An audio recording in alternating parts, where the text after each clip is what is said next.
আসসালামু আলাইকুম গাইস, আপনারা কেমন আছেন? আশা করি ভালো আছেন। আপনারা নিয়ে এলাম ঠান্ডা ভিডিও। এই ঠান্ডা ভিডিওতে কীভাবে জার্সি নেবা সেটা তো জানিয়ে দেবো গাইস। বেশি কথা না বাড়ে ভিডিও শুরু করি। গাইস দেখো, তিনটা জার্সি আছে গাইস, কালো, একটা হলো সাদা, একটা হলো লাল। গাইস আমি কিন্তু বান্ডিটা নিয়ে নিলাম। আপনারা যদি সাদা নিতে চাও সাদা নিও, আর যদি কালো নিও কালো নিও, আর যদি লাল নিতে চাও লাল নিও। গাইস কমার্স পেয়ে গেলাম বান্ডিটা।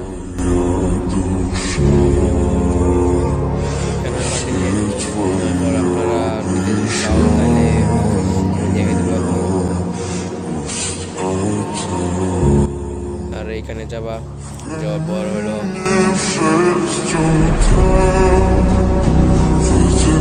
এটা খেলবা। তার হচ্ছে গাইস বিয়ার খেলবা। তার হচ্ছে গাইস সিএস খেলবা। গাইস আজকে ভিডিওটা এই পর্যন্ত। যদি ভিডিওটা ভালো লাগে চ্যানেলটি সাবস্ক্রাইব করো, ভিডিওটা লাইক করিও। দেখা হবে নেক্সট ভিডিওতে। Bye bye.